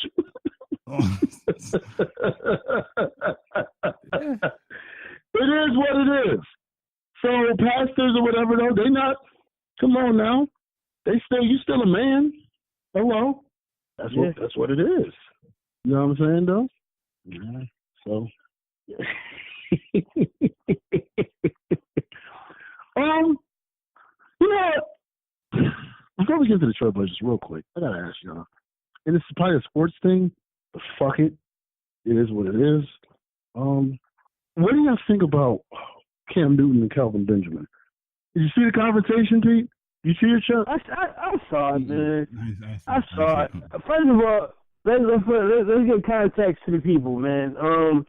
Calvin Benjamin was drafted by the Carolina Panthers. Had a great rookie year. Got hurt the following year. Then came back and Cam overweight. He was disgruntled. Got traded to the Buffalo Bills. Recently, Calvin Benjamin has spoke out against Cam, saying he probably would have had better numbers if he had a more accurate passer and blah, blah, blah. Basically disrespecting Cam. To me, it was petty. I felt like Calvin Benjamin had to say that shit. It wasn't needed because at the end of the day, my nigga, you was a wide receiver that came in the training camp like 50 pounds overweight. Like, it was crazy. That motherfucker looked like four of 2 Chainz, but light skin. Like, it was bad. So you can't really talk shit about somebody else when you fucked up too. Like, it wasn't just all on Cam Newton. So to me, that part was petty. But the video, I did see the video when Cam came up. You know, it looked harmless, but, I mean, all this shit is corny. It's the preseason. They never really talk about it in the NFL. I just got an issue with it because I'm a personal fan of the Buffalo Bills. We don't need no distractions. We don't need no dumb shit. The LaShawn McCoy shit is finally quieted down. We don't need this bullshit. Let's get to the chip. Let's do what you guys do. But I ain't really take nothing of it, man. It was all petty bullshit. Chuck, did you see it? Did you hear about it? I didn't. I didn't hear about it. So I gotta. Oh, you know. Well, let's just say, basically, a motherfucker. You know what I'm saying, though, you was in business with or something like that, and all of a sudden you get fired from said business, you go to a new job or whatever, though, and this person that actually had his best year, you know, money-wise or whatever, though, y'all in business together, though, when you was gone for a year, actually had his best year in business. When you go to a new team, you talk shit. You go to a new place, whatever, you talk shit about him, though, whatever, though, like he's the problem, though, but yet you were the one coming in late. You were the one that was fucking shit up. You was the one doing all this, though, and whatever, though, and then blame your poor performance at the business on him instead of on yourself, though. And then that said person goes ahead and tries to talk to you, and then you kind of, you know, keep walking off, avoiding being talked to by said person, though. Even though, you know, on a side note, for what it actually is, it did seem like a bit of a stunt move because, you know, Cam was going to be there once Cam Newton. You have to know. But, yeah, that's kind of how it went down. What would you think about that? Or if you was on the other end, you were the person that obviously is doing a great business, and then that person goes ahead, though, and then you confront that person kind of just, you know, shuns you off as you try to talk to him in person. What would you think about that? That's what happened. Yeah. So, all right, so Cam and Kelvin, they were in business together. Well, Calvin Benjamin played for the Carolina Panthers. Oh, yeah. Okay, and then so Cam Newton approached him about that. Yeah, about what Calvin Benjamin said. Yeah. It was kind of, I kind of had a problem with what, I know I'm adding shit. I kind of had a problem with what Shannon Sharp said. Like, first of all, he came up and bumped the nigga. Like, you know what I mean? He did have his hands behind his back and shit, but like, he can't, Calvin Benjamin was in the middle of a conversation, and came up and bumped the man. You know what I'm saying? Came up from behind him and bumped him like, hey, what's up, dog? You know, what's going on? What's all that shit you was talking about? And then once Cam Newton saw that Calvin wasn't with that funny shit, he asked the dude that Calvin Benjamin was talking to go somewhere so they can have a one-on-one. And then they was talking, and it was like, Calvin was basically, no, nigga, I'm cool. And then Cam tried to slap him up. Calvin was like, nah, I'm cool. And then Cam was like, fuck you, then, and walked away. You know what I'm saying? Like, he did do that shit in public, though. He the one that started the shit. Who, Calvin? Yeah. No, he did. Yeah, he did. I'm not taking none of that away. But we talking about the video right now. Like, how he came, like, come on, man. I don't know. I don't know this shit. I don't know what happened. But it seemed like some niggas ain't get along. All right, cool. So if I say something like, you come up and, like, you bump a nigga like it was good, I ain't gonna, nigga, what we doing? Like, I don't know. It's weird. It's mega marriage, my nigga. Fuck these niggas. Play ball. You know me. But the approach to me was funny. Like, he came up and, like, bumped him. It seemed lovers quarrelish. Yeah, it does. Yeah. It does. Like, nigga, you feel some type of way. Stop taking my jeggings, nigga. You want my jeggings and now you mad. Like, it's fuck. They're taking my what? He said his jeggings. I don't know. You know how to be dressing and shit. You can't even tell you gonna leave my house and leave the house with a dove soap? Like, the fuck, man. I told you to wear my leprechaun hat, nigga. You always taking my feather leprechaun hat, nigga. Tired of shit. Oh, you gonna take my beige shirt? Come on, man. Go take my Yeezy Hunger Game wear, nigga. Come on. Yo! Oh, man. Hilarious, man. But yeah, that was kind of the gist of it, Chuck, though. That's kind of how it went down. Yeah. Yes. You watch the game, though? Did you watch the game, the preseason game? Nah, I ain't watch it. I got to get a sport because right now I only have internet, so we got like one of them smart. Yeah, I'm trying to get my Fire Stick should be good too, bro. Yeah. Did you watch it, Amir? The Bills joint. Yeah, I watched it. Why you say it like that? I watched it. But, I mean, even though it wasn't really his fault, I mean, I was just waiting for the Peterman pick. He didn't disappoint. Peterman pick?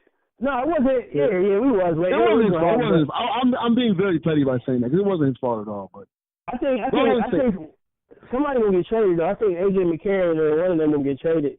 Cause I think the boys them boys is nice, but we gonna have to start Josh Allen. Josh Allen look alright. He was a little rusty. Who's gonna be our starter? Yeah, bro. Yeah. So we gonna trade somebody. Who's gonna be our starter? Do you? I think Josh Allen gonna start. He had one play, and I think he will start. If he shows this again in the preseason game, if he played with the ones with the first thing, he gonna be a problem. He had a pass where he squeezed it in between two defenders, man. That shit, that's not a nigga. That's an NFL pass, but like he's a rookie doing that shit. Like, bro, I'm like, okay, that ain't bad. Now we gotta see what he's gonna do. He's not our first racist quarterback. Jim Kelly was I'm pretty sure before him though, but so if he shines, it's all right though, man. We've had a racist quarterback before though. Shout out to Jim Kelly though. Everybody act like his racism, his cancer erase the fact that he's racist though. But on my nerves. No, why you bring that? Right. Oh, I hate that shit. Man, you can't talk about Jim Kelly though, man, because he has cancer. I don't give a fuck. Right. You think if Donald Trump has cancer, I'm gonna fucking be like, hey man, come on. Come on, guys. I know he said shithole countries, but come on. It's the same nigga who disagreed. It's the same nigga who disagreed with on the reasons, not just because he was kneeling. He disagreed with the reasons on why Colin Kaepernick was kneeling, and he also cost us a Super Bowl. So fuck him. But I'm glad, shout out to No Cancer or whatever the fuck. Cancer sucks. But I don't want him to die. Yeah, man, I want him to die, bro, but I ain't rolling. Yeah, I mean, I wasn't praying that the cancer left, but I didn't want him to die of it. Oops, hey man, listen, man. If it's fuck us, then it's fuck you. You're facts. But guess what? If any of our nigger asses have cancer, you think he's going to pray for us? Nah, I doubt it. No. Yeah. How many times do you think he would pray for Thurman Thomas if he had cancer? I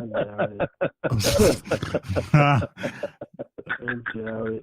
That's funny. I don't want to die of it, but I'll get rid of the cancer. The whole cancer was gone. Damn.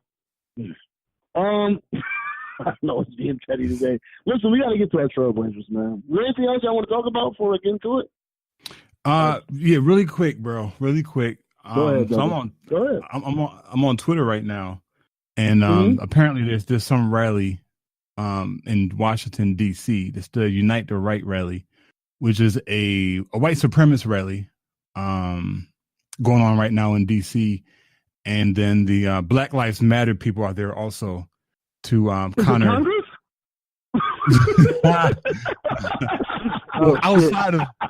outside of those white supremacists, this is the actual group of people. So what they're actually doing is they're actually shutting off train service for certain parts of DC for these white supremacists to get safely into DC. So what that means is that law enforcement is helping to organize a white supremacist rally in Washington D.C. Hey Chuck, Hey Chuck, who do you think is in law enforcement, sir? Say it again, sir. I say, who do you think runs law enforcement? Who do you think works in law enforcement, sir? Oh yeah, that's true. Yeah, they helping out their own people. What they do. What they do. The Grand Wizard is the fucking lieutenant. Like, come on. And somebody even put that, and it made sense that the government is allowing this to happen, even though last year when they did the rally, one of their white supremacists killed somebody by running them over with a vehicle. Yep. Like, bro, they're allowing this shit to happen. Like, all right, let me. Cause I can go on, man. This shit is just kind of sickening to me, man. It's just. Speaking of add more bullshit, I want to add. That was a good segue, Chuck, because I want to shout out California, who has they're dealing with a lot of brush burn fires right now, forest fires. It's ugly as fuck up there. They deal with this every fucking summer, like damn near. But shout out to them for having a prison program, a firefighting program that only give these folks who fight these day-ass fires and risking their lives $1 an hour. Yep, you guessed it, $1 an hour. Yeah, man. And on top of that, since because you would think because they're in the fire program while they're in jail, you think they'll have some type of credit. But once they're free, they can actually become fucking firemen and enjoying that. But since because they're felons and have a record, no, they cannot use their skills in the real working world. So yeah, shout out to Cali. That's crazy, bro. That's some fuck shit, fam. Yeah. That's some fuck shit. Yeah, that is some fuck shit. And you know, it ain't nothing but black and Latinos anyway. Well, black, because Latinos, I'm sorry to say this, y'all black. It's nothing but black folks anyway. Yeah. $1 fucking hour, fam. Hey, I can't use these skills once y'all go into the real world. Come on, bro. This is America. It's a white, so get to both of y'all. It's a white rally, a white. I don't like to use that word. A white inferiority rally. Yes. You can't. Yeah, you're not supreme if you're not supreme if you have all the privilege and you still feel like that other people are getting scraps. That's somehow going ahead and interfering in what you're doing, though. So obviously you feel inferior, but you are. That's how you feel. That's what you are. You're not supreme. Supreme people don't think about other people. Thanks. I mean, they consider and they do for other people. They look out for other people and they join with other people to go ahead and do other things, but they don't they're not concerned. That's called inferiority. So that's what it is, though. You say it's being funded by the government, Chuck? It's being... No. What I'm saying is that like this is going on in DC, so they're allowing the rally to happen in spite of, of course, in spite of what happened at last year's rally. They're allowing it not only allowing it, they're assisting their safe transition to the site where they're going to be protesting or rallying. I should say. Oh yeah, they do that all the time. Yeah. Stop our peaceful rallies and allow their rallies to happen though. Even when we're just marching for peace, and they're marching for chaos. That's what they've always done, though, man. And that's what it is. As far as with the shit that's going on in California, it's juveniles, right? Juvenile. Yeah, thank you, Amir. I just forgot to add that. It's not just grown-ups. It's not just grown-ass people. These are juveniles, too. Juveniles out here for fires, right? Am I correct? For fires in the fucking forest. Yeah. Raging fires that these fires don't like. Understand, this is not they run into a crib real quick, put it out, they're going back home. Nah, they going out there for 10, 11 hours, maybe even more throughout the day, sleep a couple hours, wake up, and get back to the fires because they're not stopping. Ain't no telling how many bodies they lost. Let's be real. We know a few of them. We know some. There's some, but they just not saying the shit.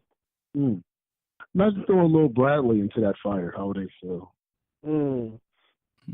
Little Zachary. Maybe a 10-year-old John Benet Ramsey to that fire. Oh, that wouldn't happen. Because they don't give a fuck about our children. When Trayvon or something like that happens, why should we give a fuck about John Benet Ramsey, right? I don't know. Is that me being petty? Oh, you shouldn't be like them. You shouldn't be like them.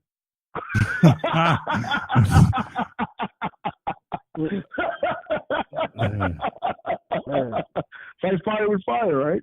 Sometimes you gotta do what you gotta do. Fuck it. That does all shit. Let the whole shit go up in flames. Fuck it. Fire and fire. You gotta do what you gotta do.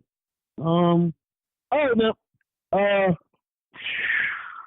Like I told y'all, man, we're gonna be petty on the show, man. We're gonna be educational, petty, passionate. Always with love. It's love for our people. It's love for people in general, though. But we love our people first, though, because that's what we are.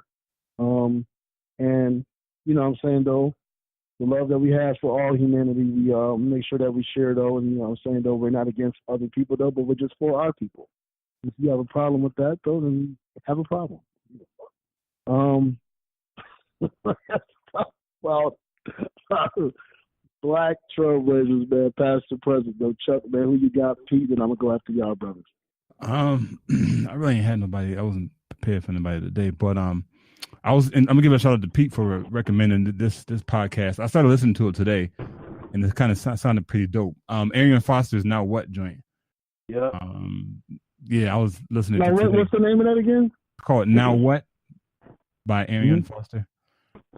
Arian Foster, okay, all right. Yeah, Arian Foster. Pretty dope joint. We talking about some real shit. You know, like I think today's. I didn't finish the episode, but today's episode, or the one I listened to today, he was interviewing a chick named Nicole Bitches, or I forgot what her real name is, but Nicole Bitches was her name when she started her website and shit, and she was talking about the consumption of like that much, because it was a celebrity gossip website that she put together.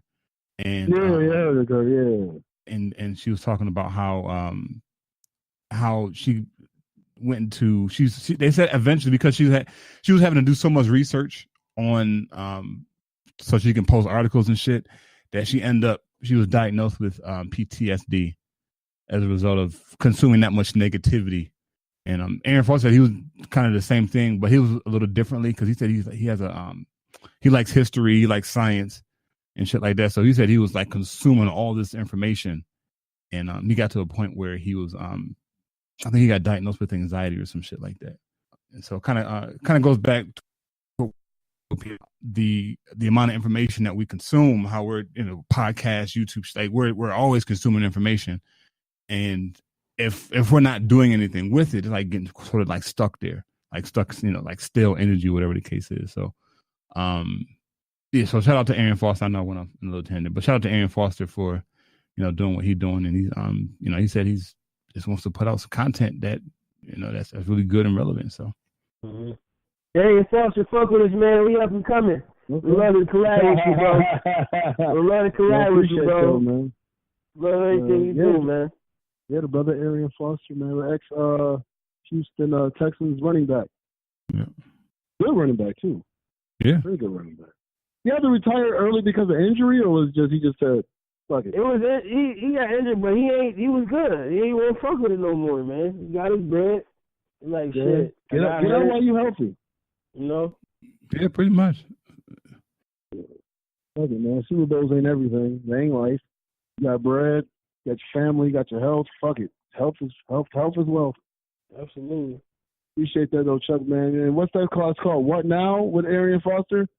Yep. No, it's called Now What? Now what? Now what? Now yeah. what, really? Yeah. Now what? Yeah. Appreciate that though, man. Always good to have another brother here in this media podcast world, man. P, who you got, man? Hey man, LeBron James opened the fucking school, B.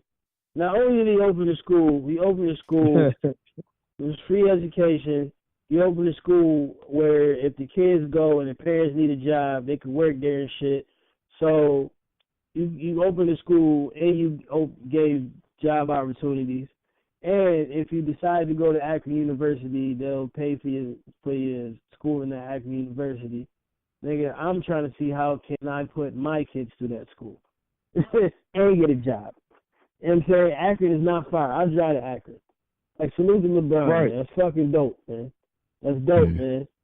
That's dope, bro. Like, come on. Yo, say, I can talk shit about him on the court all day. We can have our fun. We can have our petty talks, whatever, about him playing basketball. But LeBron James as a fucking man, who came from, well, according to the statistics, he ain't supposed to be shit. You know what I'm saying? So, shout out to that brother, man. He opened the school, gave job opportunities. That should be a trend. Hopefully that can be a trend. And whatever I got to do to help it be a trend, I'm gonna do it. And I'm sure my brothers I do the show with will say the same shit.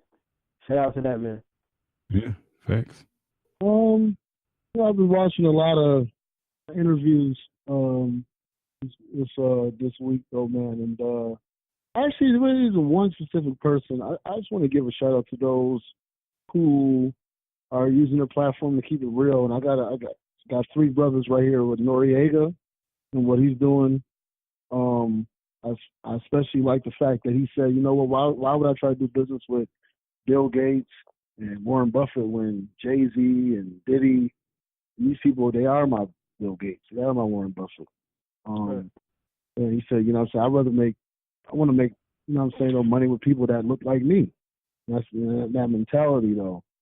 D.L. Hughley and what he's doing and speaking truth to power, though, and Pete put me on to this, though, with Michael Collier. Yeah, that was a dope episode. That was dope.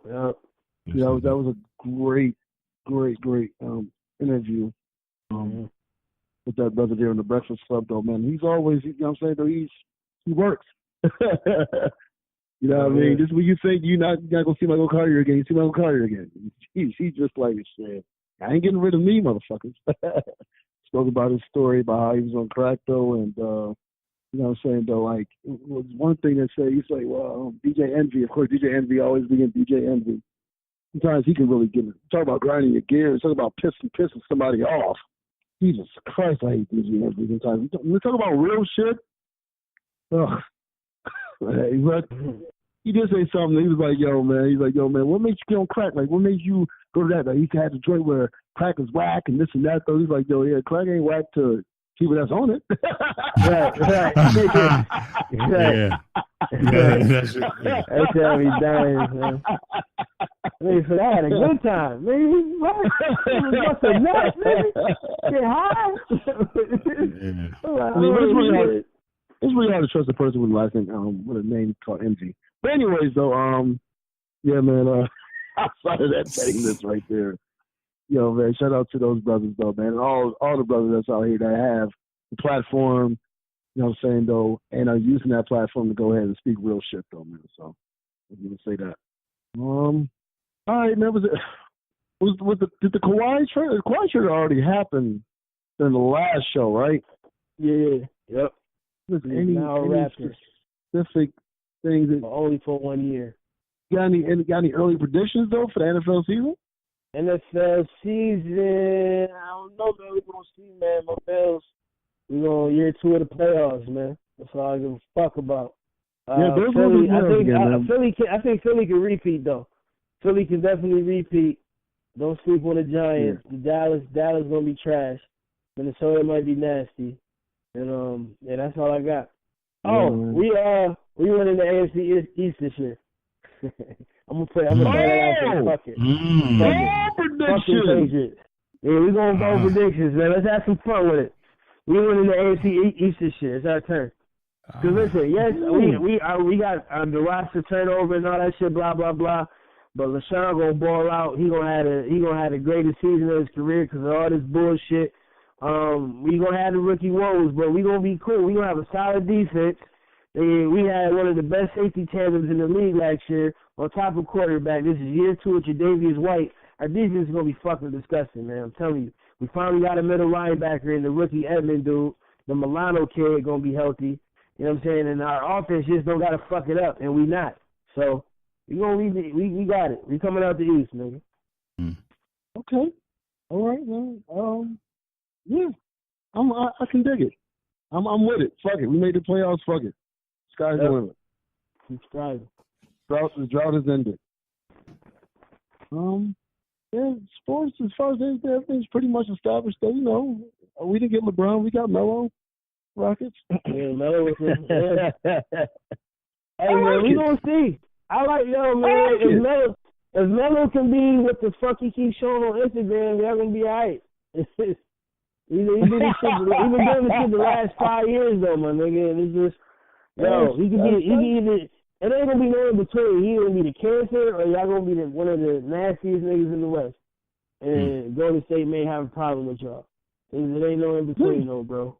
Yeah, I like Capella. I think Capella is emerging as a player. I kept Eric Gordon, so we'll see. I will say this. The last time Melo had a decent point guard, they went to the Western Finals, and that's when they had.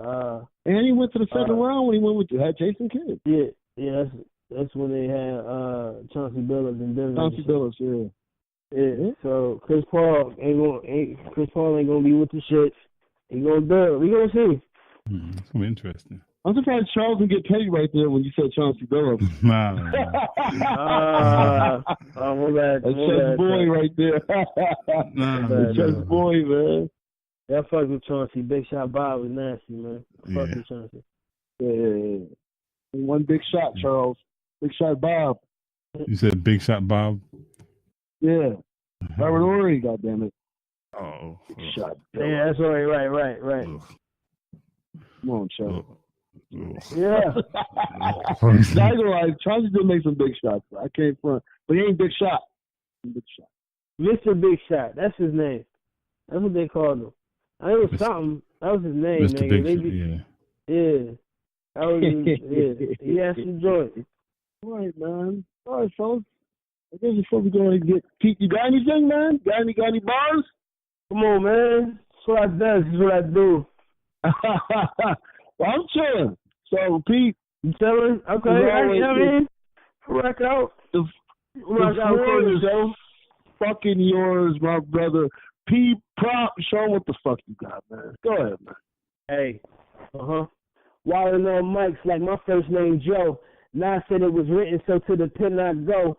Taking heed to the growth like 444, but we'll go back to the old me to let a nigga know he's not to be fucked with. The skills are impeccable. The Hulk type menace. Mr. Green is incredible, flowing with substance, but don't mind the ratchet shit. But media got you thinking that's all we accomplishing.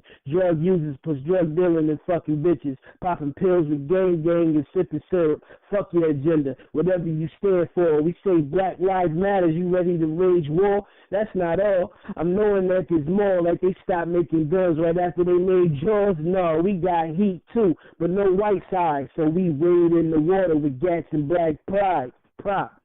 Okay. I like that Nas bar. Yeah. Pretty dope, brother. I'm coming soon, man. Tired of shit. I'm coming. We working, man. I heard some things. We'll talk. I heard some things. Yeah, man. Come around the bend. I'm just saying. Well, listen, man. Y'all out there, man. Y'all know God loves y'all. I barely tolerate y'all, though, man. Man, listen, Chuck, you thing, Pete, man, close us out, man. That was a great fucking show, man. Great fucking show. Yeah, man. You know, as always, everybody, thanks for tuning in to today's episode. Be sure to subscribe to the podcast on iTunes, iHeartRadio, and now Spotify. Be sure to cut on your notifications. Check us out on Facebook at the Black Podcasters Network. And Chuck, this is Chuck signing off. Hey, yo, great fucking show today, man. I'm still on this surface, so I know I got a purpose. Mom and pops raised me, so I know what hard work is. I gotta stay focused, especially when temptation notice. When you try to better yourself, the evils try to hurt this. 2 fingers means peace. See y'all next week. We out.